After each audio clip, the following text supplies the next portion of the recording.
jumbo jets. 583 people. The deadliest air crash of all time. This was a nightmare beyond all expectation. If I mess this up, I could actually lose my license. Blame soon falls on one pilot. Stand by for takeoff. I will call you. Why would he ignore those instructions? But as investigators sift through all the evidence... We are now at takeoff. Whoa, whoa, whoa. What just happened there? The disaster in Tenerife grows more and more mysterious. Why didn't they get off where they were told? These are the top guys. These are the best in the business. How could this happen?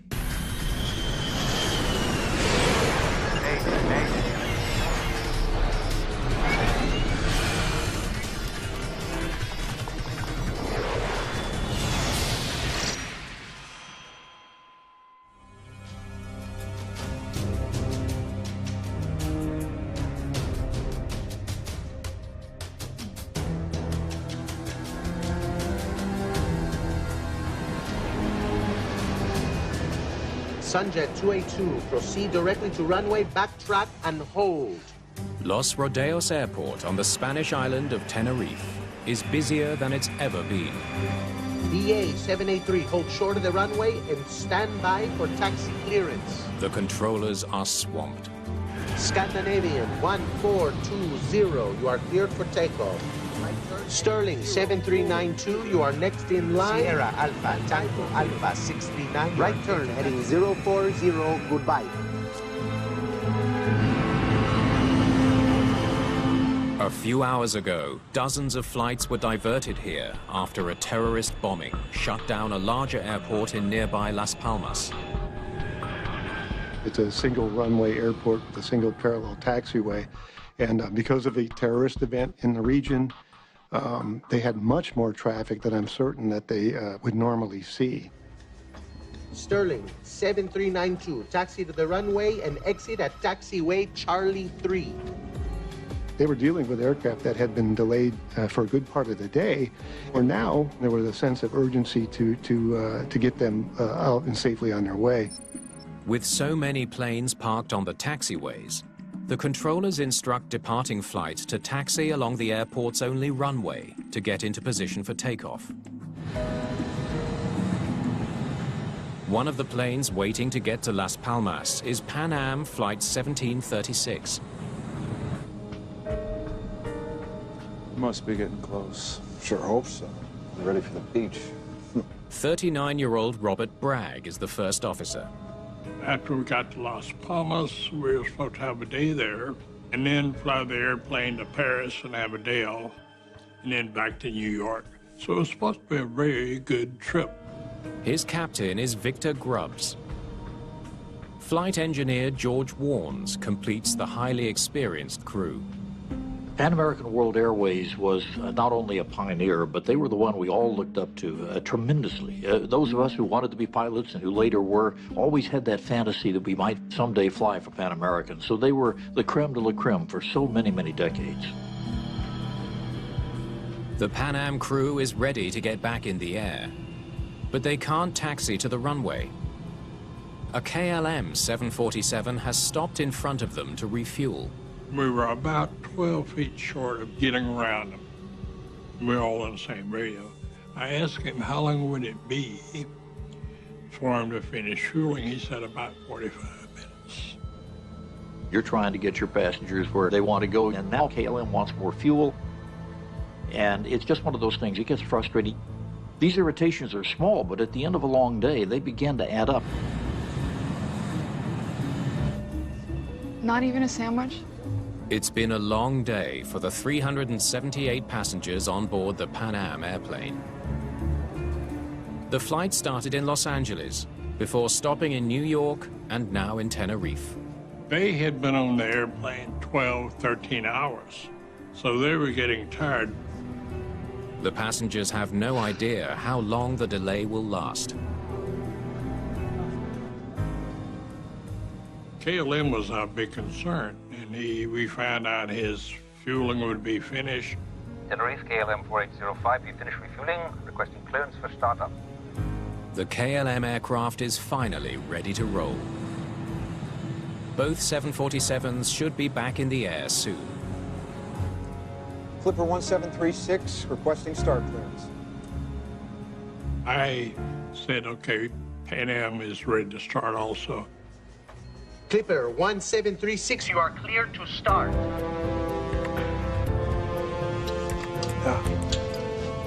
Okay. Pre-start checklist, please.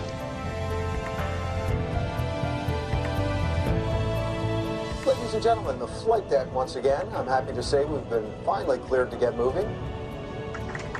We should have you in the air in about 15 minutes from now.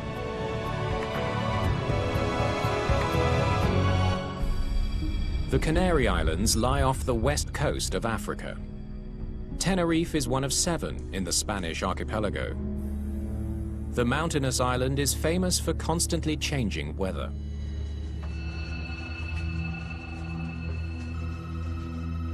Can't see anything out there. A fog bank rolled in, and visibility went down to almost zero. Clipper 1736, clear taxi into the runway following the 747 from KLM. Clipper 1736. To expedite the departures of both KLM and Pan Am, they taxied both on the runway at the same time to put them in a position where they would be ready for a departure.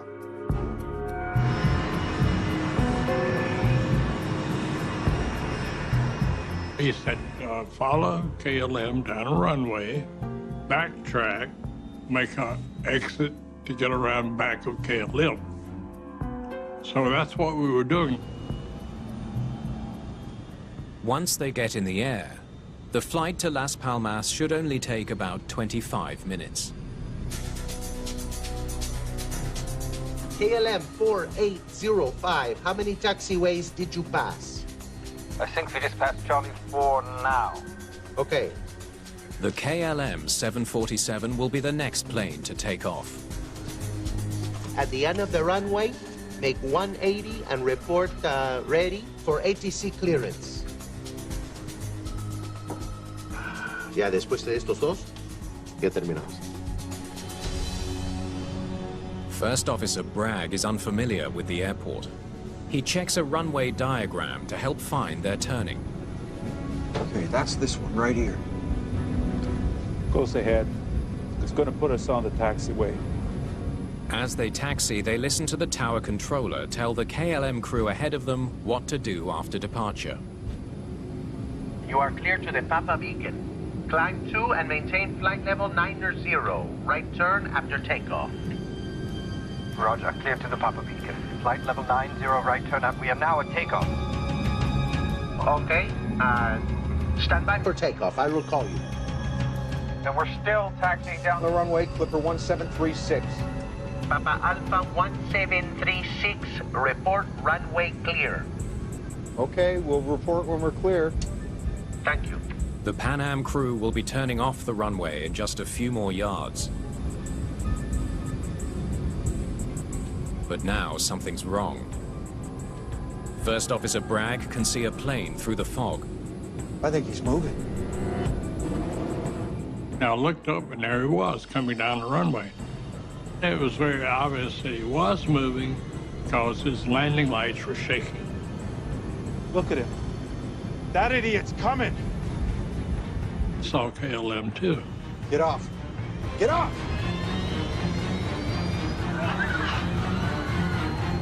Captain Grubbs tries to steer clear of the oncoming KLM.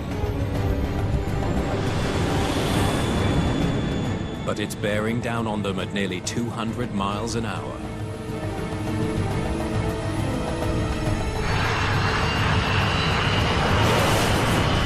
He had lifted off the runway. I could see his rotating beacon underneath.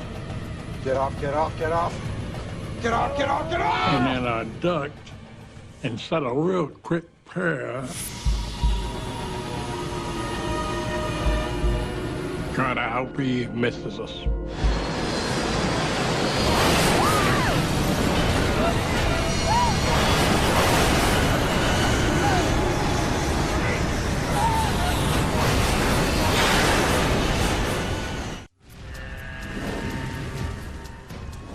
The unimaginable collision between two jumbo jets has turned a runway in Tenerife into a disaster zone.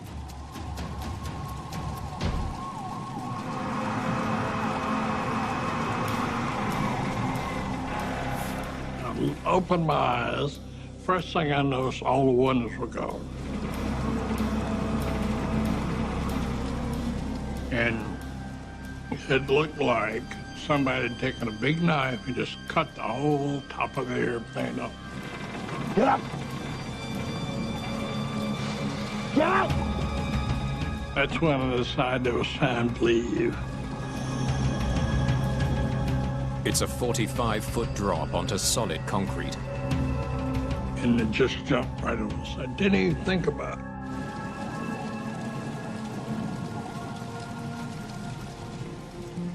When I hit, I rolled on the ground and looked around and discovered I wasn't hurt.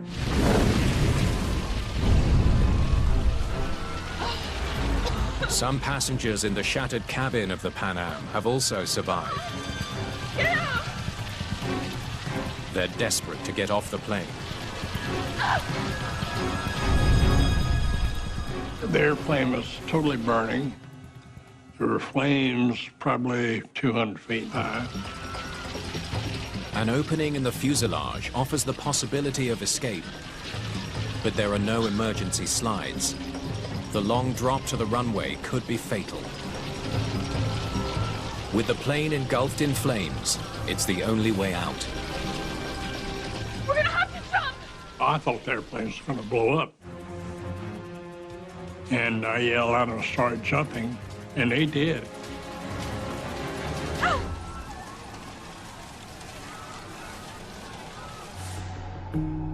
Only 61 people from the Pan Am flight survive. The cockpit crew is alive, but 335 others are dead. On the KLM flight, there are no survivors. 248 passengers and crew have been killed. All told, the disaster claims 583 lives. It's the deadliest aviation accident of all time.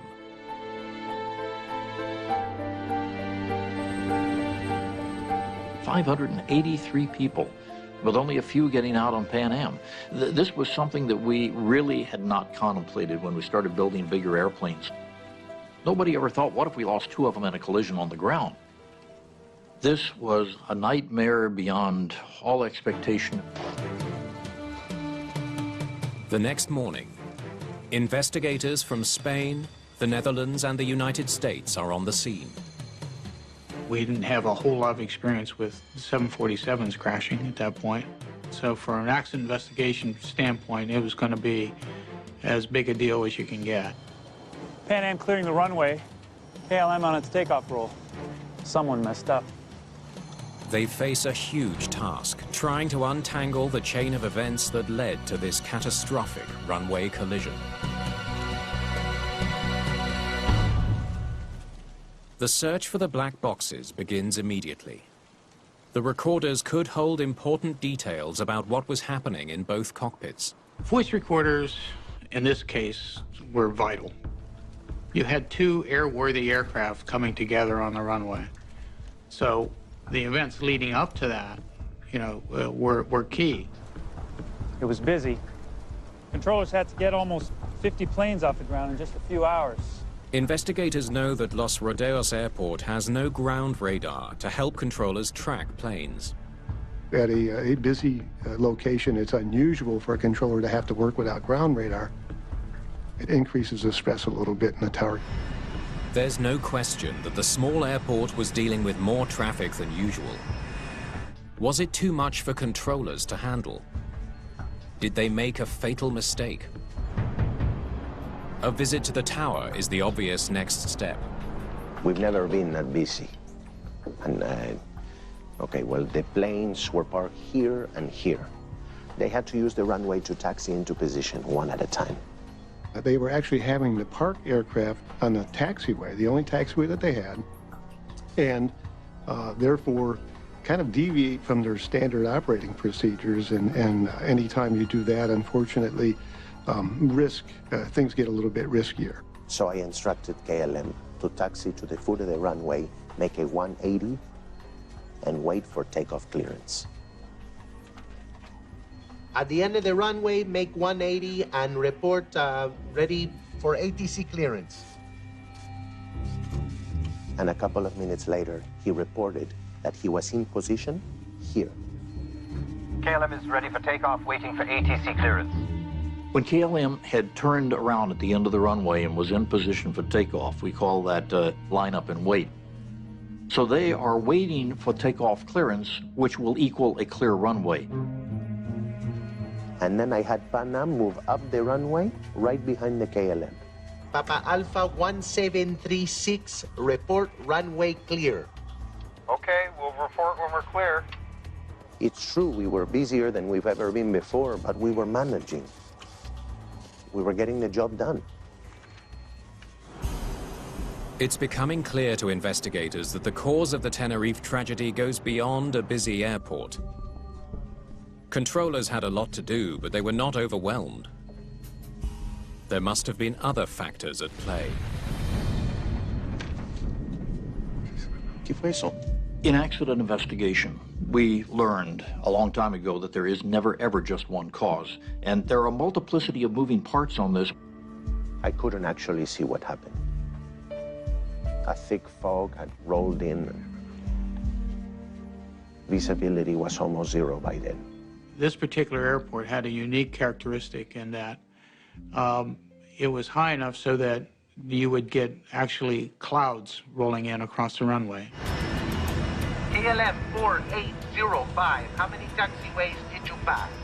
The controllers looking out the window could not see any aircraft that were taxiing either on the taxiways or on the runways, and instead had to rely solely on transmissions from the pilots to report whether or not they were clear of the runway. Investigators know that if the controller couldn't see the airplanes through the fog, his instructions to the pilots would have to be crystal clear. They gather recordings from air traffic control. Perhaps the tapes can paint a better picture of what really happened. That was the key to the whole investigation. Where were the aircraft on the runways and what was being said along their path down the runway. Get off! Get off! Get off!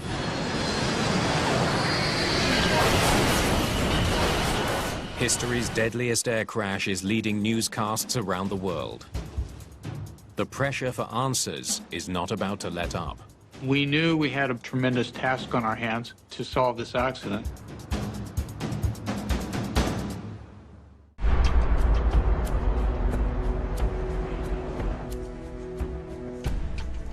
All right, let's start with the KLM nearing the end of the runway, 502. Investigators want to know if the Tenerife controller said anything to the KLM or Pan Am pilots that could have led to the collision. KLM 4805, how many taxiways did you pass? They listen to the recordings from inside the tower. I think we just passed Charlie 4 now. Okay, just past Charlie 4, right here. KLM captain Jacob van Zanten and his first officer Klaus Meurs taxi up the runway in thick fog. By the time that the main island airport at Las Palmas reopened and everybody was getting ready to go, it was down to about 700 to 900 yards of visibility, and that's just right at minimums. At the end of the runway, make 180 and report ready for ATC clearance. Okay, KLM was told to proceed to the end of the runway, turn around, and wait. What was the Pan Am flight told to do? Clipper 1736, leave the runway, 31, out to your left. Whoa, what did they just ask him to do? I'm sorry, say again, please. Leave the runway, the third one to your left. Okay, taxi down the runway and leave the runway at the first intersection on the left. Is that correct? Negative. The third one. The third one.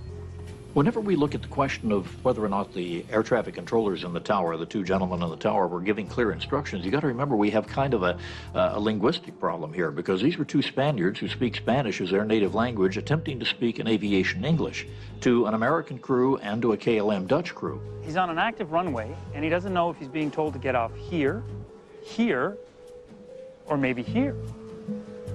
There seemed to be some confusion with as to what exit they were supposed to take. And I have a feeling part of that had to do with the accents involved. Maybe I'll ask him again.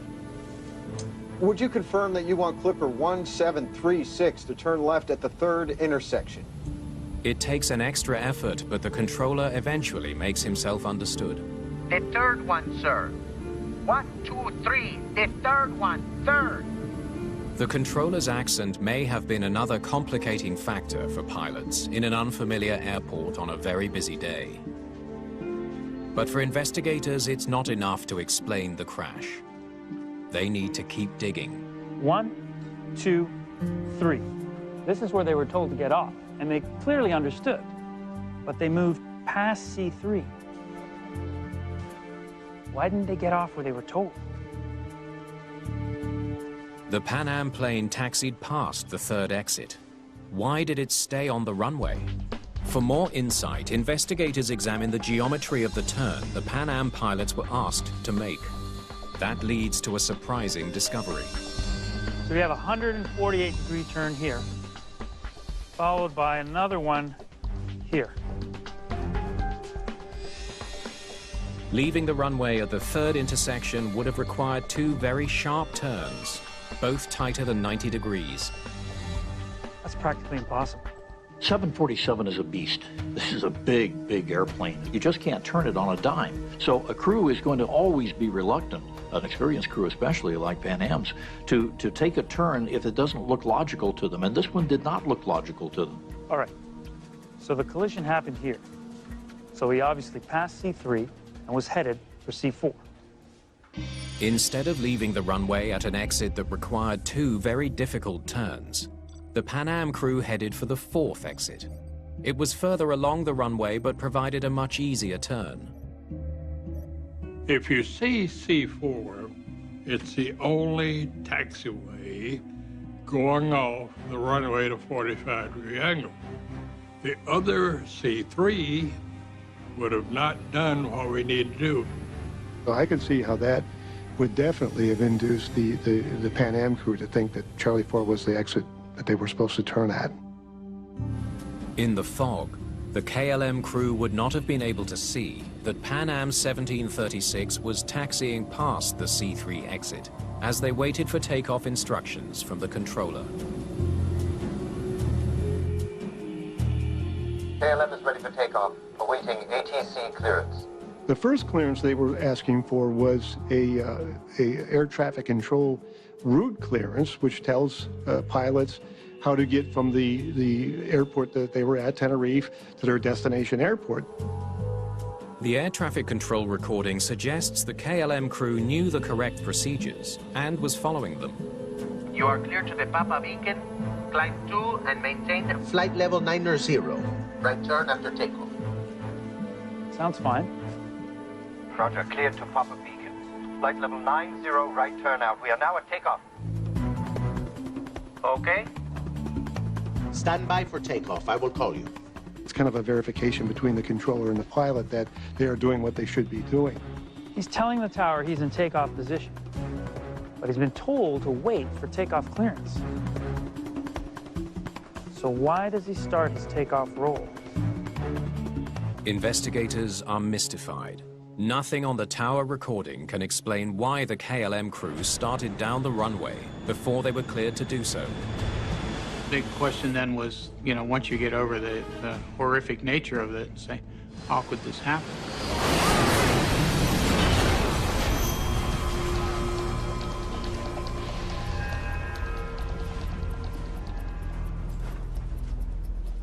At the crash site, there's new hope of finding some answers. Investigators have recovered the black boxes. The voice recorders were key to the investigation. that gave us an insight into what was going on in the respective cockpits. They can only hope the new evidence will be enough to finally solve the mystery of the worst air disaster the world has ever seen. We've located the CVR. The investigation into the Tenerife disaster shifts to the Washington headquarters of the National Transportation Safety Board. Investigator Dennis Grossi has painstakingly matched up the cockpit voice recordings with the known movements of both planes. Okay, let's listen to the Pan Am. Now, in this case, fractions of a second mattered, so it was important that we had those recorders synced up so you could hear it and you could have precise measurements of when things were said. That's that 45 there. That's this one right here. The next one is almost a 45. Goes ahead. It's gonna put us on the taxiway. The Pan Am cockpit tape confirms that the crew was having a hard time figuring out where to leave the runway. They're passing C3, and no one sees them. Did the KLM crew think the Pan Am plane was already off the runway? Keep it going. What the tape reveals next suggests the answer is no. We are now at takeoff.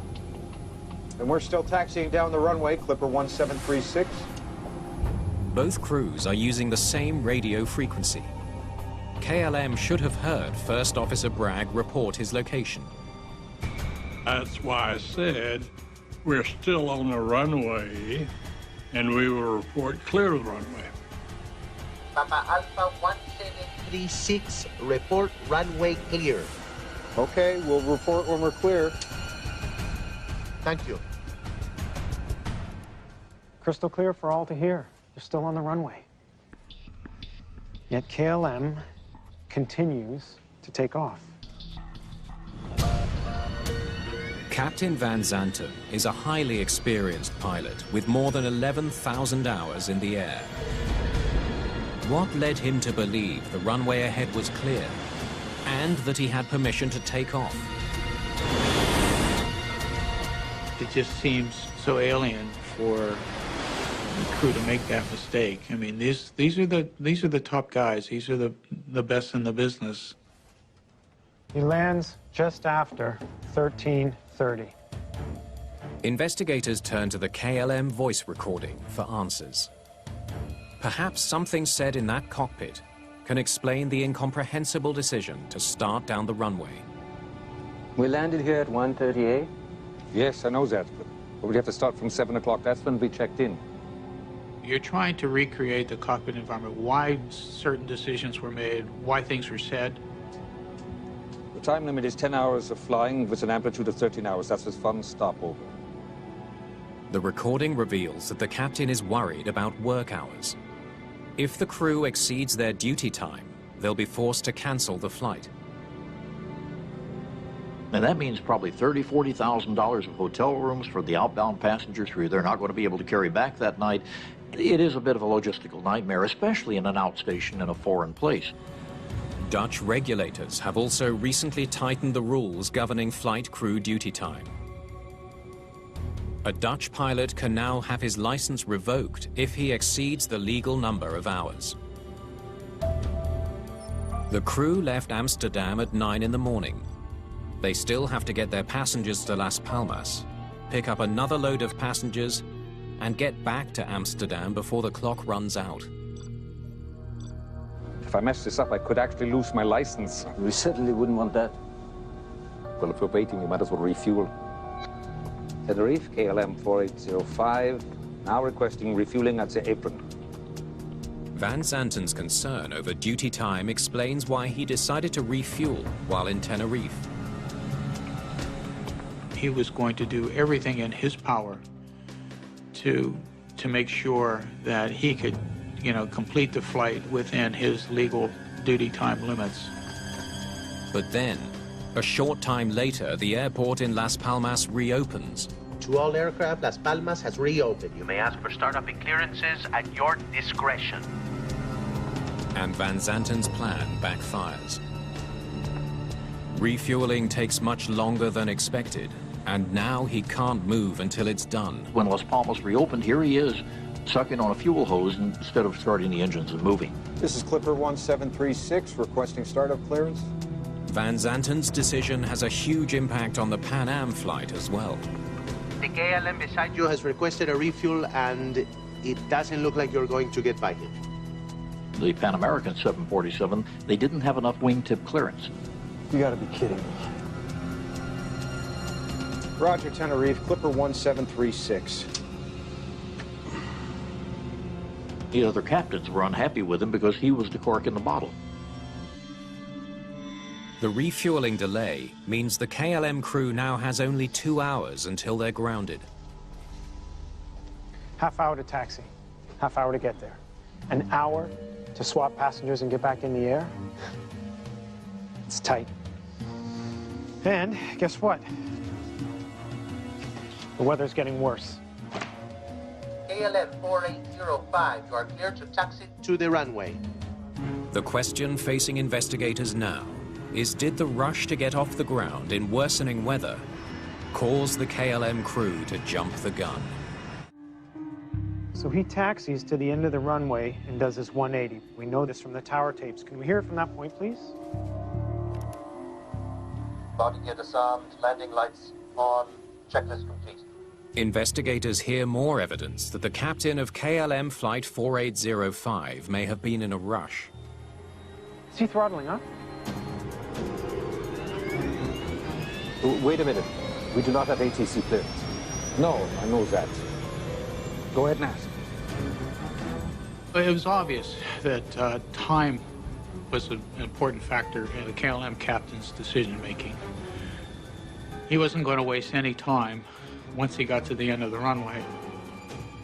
KLM is ready for takeoff, waiting for ATC clearance. So he requests ATC clearance. We're about a minute from the collision. When the first officer asked for the clearance, he was asking for the air traffic control clearance, completely separate from the clearance to actually roll this 500, 600,000 pound monster down the runway.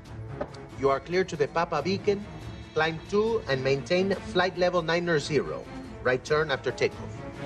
What investigators hear next answers many of the questions plaguing this investigation.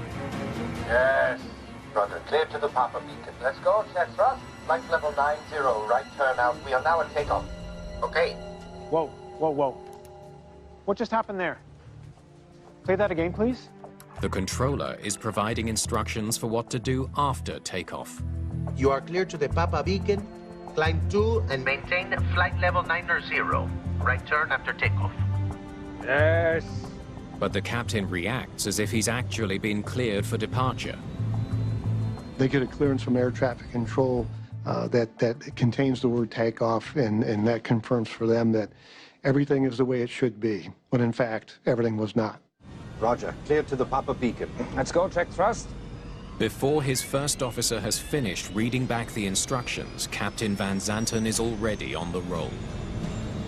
Flight level 90, right turn out. We are now at takeoff.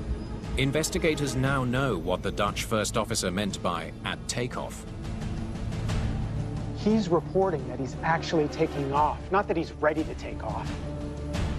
Unfortunately, in this case, it meant they were taking off from the KLM perspective, and for the air traffic control perspective, they were hearing we are at takeoff position. But for investigators, there's something about the radio exchange that still doesn't make sense. According to the tower transcripts, the controller advised him to stay put. Okay, stand by for takeoff. I will call you. Why didn't the KLM crew follow that clear instruction to stand by? Give me Pan Am at 1706. That's when Pan Am reports on the same frequency that they're still on the runway. And we're still taxiing down the runway, Clipper 1736. Hold it there. Why would he ignore them? The cockpit recordings continue to baffle investigators until they hear another critical moment on the KLM tape. We are now at takeoff. Okay. That's what he heard? It's a stunning discovery. Flight level 90, right turnout. We are now at takeoff. Okay. The two warnings to stay put were never heard in the KLM cockpit. The tower and the Pan Am flight both made their critical calls at the exact same moment. Okay. And we're still taxiing Stand by down for the takeoff. runway. I will call you. Clipper 1736. The simultaneous transmissions produced a 4-second squeal in the KLM cockpit. We are now at takeoff. Okay. Stand by for takeoff. We're going. Clipper 1736. The crew heard only one word, okay. Unfortunately, this happened during that pause after the controller says okay for KLM. They had no opportunity to hear the controller saying stand by for takeoff, nor were they able to hear, because they were speaking at the same time, the Pan Am crew reporting that they were still on the runway. So what's next? There's one final transmission recorded in the KLM cockpit. Papa Alpha 1736, report runway clear. It should have alerted the crew that another plane was still on the runway. Okay, we'll report when we're cleared. Thank you. Only the flight engineer seems to have understood it. Is he not clear then? What did you say? Is he not clear then, the Pan American? Oh, yes. The pilots ignore his concern and miss their last chance to avoid a disaster that will claim 583 lives. Oh, damn it!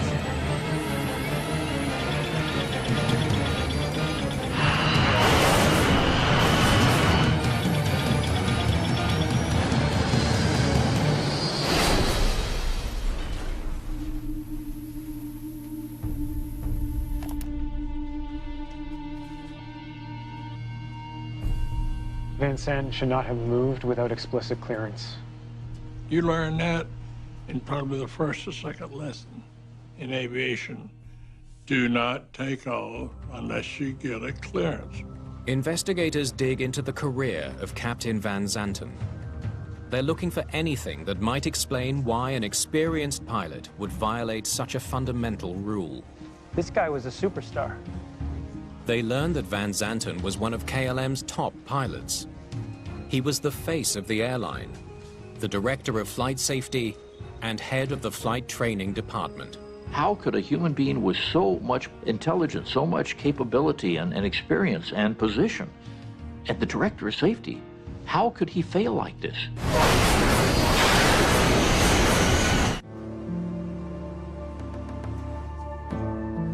Investigators suspect that in an odd twist, the captain's elevated status may have played a role in the Tenerife disaster.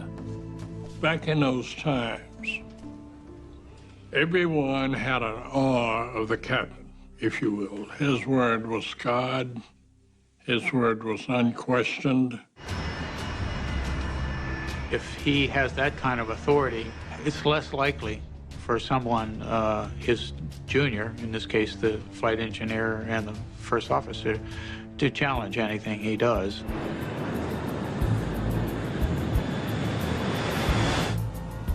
Okay, we'll report when we're cleared.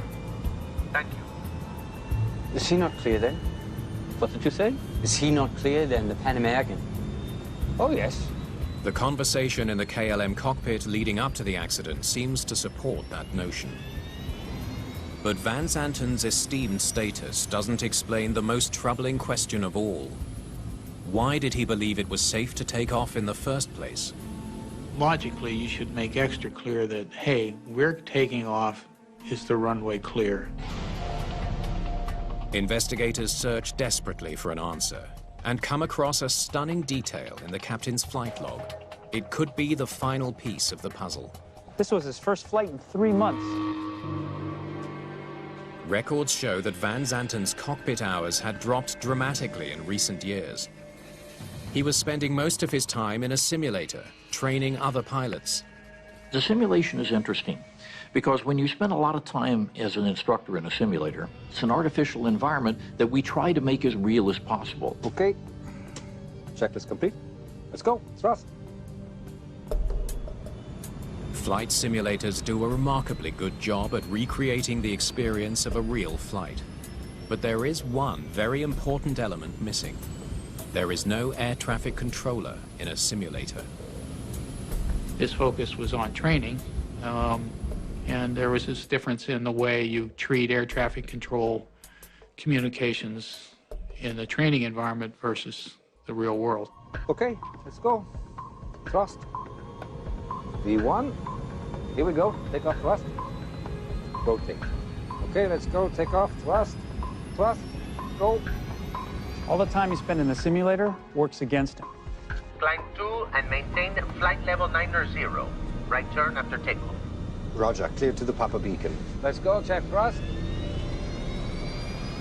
Jacob Van Zanten's attempt to take off without a clearance resulted from his time in the simulator, and that he kind of reset himself. He was his own clearance authority in the simulator. And then 2 separate radio calls that should have told him the Pan Am was off the runway cancel each other out. Okay.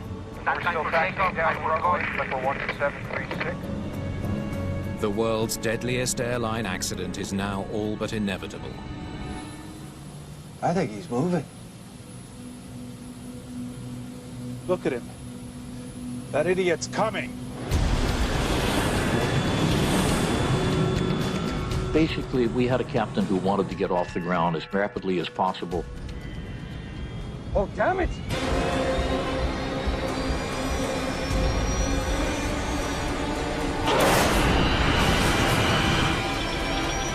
The weather was not cooperating, and he was about out of crudity time. And in a situation like that, the human mind, our carbon-based brains, tend to jump a few cogs, so to speak. Get off, get off, get off! Get off, get off, get off!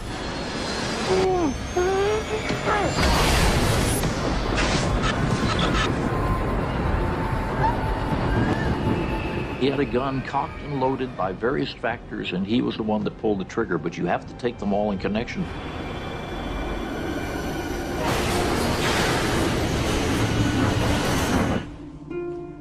The investigation into the collision at Tenerife results in dozens of recommendations. Few aviation accidents have triggered a greater number of significant changes. That's what began to be the seed of training for what we later called crew resource management, where we said to the captain, we're on to you, bub. You're a human being. You can make mistakes, even when you have no intention to, and even when you're completely qualified.